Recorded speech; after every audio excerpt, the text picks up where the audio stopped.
Right, hello everyone. I wanted to give you a brief tutorial on hole Tour 7 and wanted to look over the, just go over, give you a little overview. You can see in terms of courses, you're going to be looking for Santa Ventura, you're going to be looking for the Oasis and Sunshine Glades for this tour.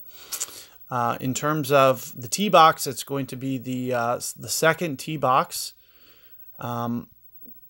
It is going to be between 2 and 12 miles per hour, so it's kind of like a rookie to pro in comparison to the tournament. Very similar to rookie to pro tier level.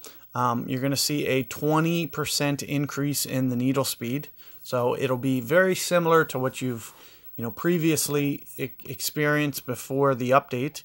And you'll also see that your spins opponent is hidden as well, so no shot copying for the Tour 7. Also, the entry fee will be 100K coins and the prize being 200K for winning. And in terms of balls, you're going to see me pretty much split between Quasars, Navigators, and Titan balls. I'll try to stick with Navigators over Quasars. I like having that extra wind reduction. But, every once in a while, that side spin is going to be a premium, so I'll pull out a Quasar ball. Additionally to that, you'll see that a lot of the videos that I'm doing in Tour 7 have quarterback. I have a quarterback 8. As long as you have a quarterback 7, I can't see any reason why you can't get through this tour without quarterback 7.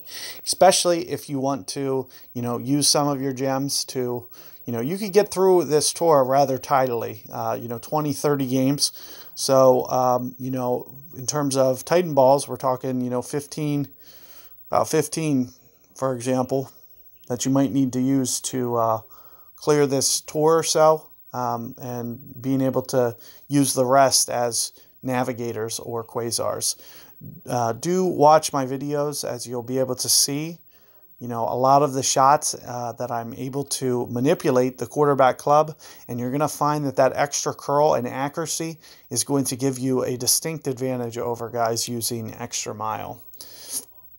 So you'll see, a lot of mistakes that guys will make in these tours, and for the most part, watching some of my newer content here, you're going to see that I rarely miss a fairway, which leads to, very, very consistent results, getting to the shootout, and then just taking care of executing the shootouts.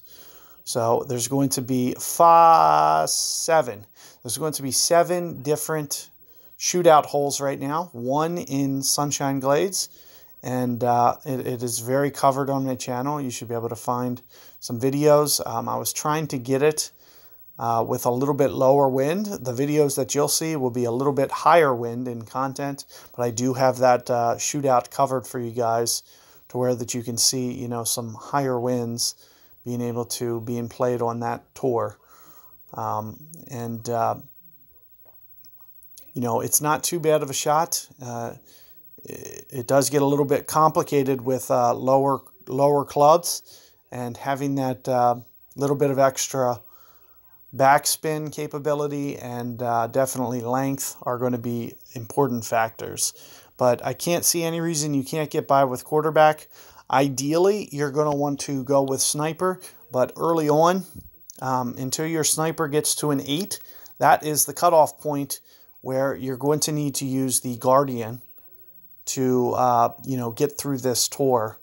The best case that you can is going to kind of have a couple extra yards of power, but the backspin number is going to be into the 50s and 60s, kind of where you need it.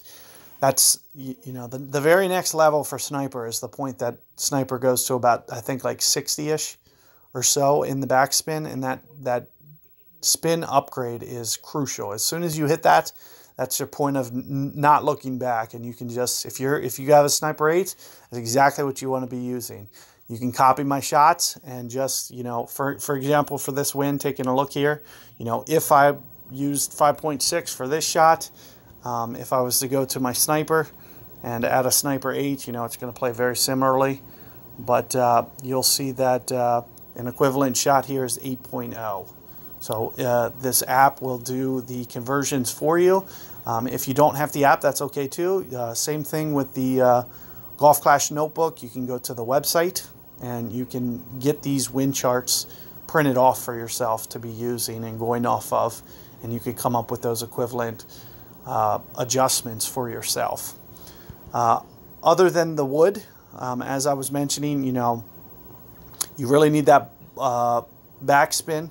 So Guardian's going to be the one that is going to have enough accuracy and also that you know, high enough backspin to make sure that you're well covered for all the shootout scenarios. It's about a 50-50 mix. Sometimes you can get away with 4 or less backspin, and the other half, you know, out of the 7, it's kind of like a 3 and 4. So there's certain winds where you know, 3 of the holes I'm going to need extra backspin with. You know, the 4 that I have on Sniper 7 isn't enough. So with it being a split bag, for me, you know, I'd rather play all 7 holes with something that I can guarantee that I'm going to have at least a shot for. Even if I have limited ball guide, I'd rather take the risk and make sure that I have all 7 holes covered for all wind scenarios. So that's what you'll see me do. In terms of a long iron, I would recommend a Backbone or Goliath.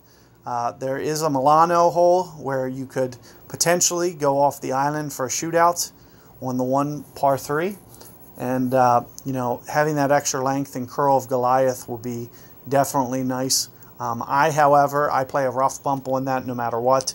So with the rough bump, I can just stick with my Guardian or Sniper shots. So long iron's not going to be a big deal. You really don't even need to play with it the entire, pretty much for the duration of this entire tour. You're really not even going to be put in long iron situations. So not a really big key club as to what exactly you're going to need. Similarly with short iron, you know, just kind of go with what you're comfortable with. In the early stages, you can go with either Thorn or Hornet, whichever you feel a little bit more comfortable with. Again, it's not really going to come up into play very often in this tour. Very, very few holes. You're going to have a lot of length in this tour. It's kind of the very first time where length really starts to show up, and they hit you hard real fast. So especially if you're using a quarterback, you know, you're going to be set back a little bit ways and use a lot of Guardian approaches. But following my guides, you'll be able to easily manipulate and make sure that you ensure that you get to the shootout by executing the shots. So either one of these, whichever you choose to go with, is fine. And similarly with when we're looking at wedges here, we're just going to go with whatever kind of our best accuracy number. So you can see I have a skewer 8 here, which I would be using. Otherwise, as soon as Endbringer unlocks, you can see I get a 10 boost in accuracy. So I'm going to take that extra boost. You know, similarly down where Rapier is, Rapier and you know, Skewer 8 are kind of very similar in terms of ability right now with a Rapier 3 and Skewer 8. But for me, you know, as soon as Endbringer unlocks, I get that accuracy boost. That's the most important thing for me, especially in this tour. If you're using quarterback, you know, there shouldn't be much threat for the rough iron or sand wedge, but you can get away with Malibu and Nirvana here, no problem. As I'm mentioning, you know, just basically keep yourself out of the sand. Following my guide, you'll easily be able to keep yourself out of the sand. May get into some rough iron. So as you're coming up, you know, whichever one is progressing farther between Razor and Nirvana distance-wise and ball guide-wise, that's what you're going to go with. You can see that I have a 15-yard, 16-yard difference here. So that's the point that I say, okay, well, I just don't use Razor. So it really shouldn't be too much of a big deal. You shouldn't even be in the rough for the most part. It's going to be mostly maybe just around the green where you might end up in the rough following my guides. So, you know, good luck out there, guys, with Tour 7. And I believe this video tutorial will definitely, you know, help you. And then going ahead and watching all my YouTube content. Let me just show you that real quick. So let me get these into their folders real quick.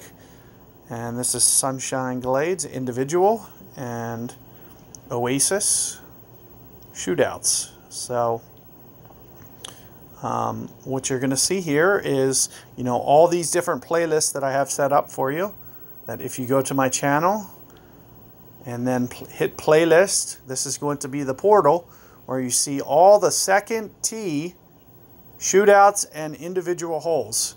So you'll see that I have, and for Sunshine Glades, we're only going to be talking about 3 different holes for that course. So there's not going to be a lot that you really need for that, as it's a very limited course right now. Other than that, you're going to be very well covered in terms of Oasis shootouts, Oasis individual holes. There's just going to be so much. And Santa Ventura, I've also been, you know, putting together a lot of great content ever since they did the redone. So you should have more than enough playlists, and that you can find them all. You know, they're just all kind of mixed in right now, but you can find all these different resources available in the playlist tab. So good luck, guys, and you know, I do expect that you will master very fast by being able to watch these shootouts, learn the strategies, and then go and do the holes. So good luck, and catch you guys. Let me know how it goes. See you guys later.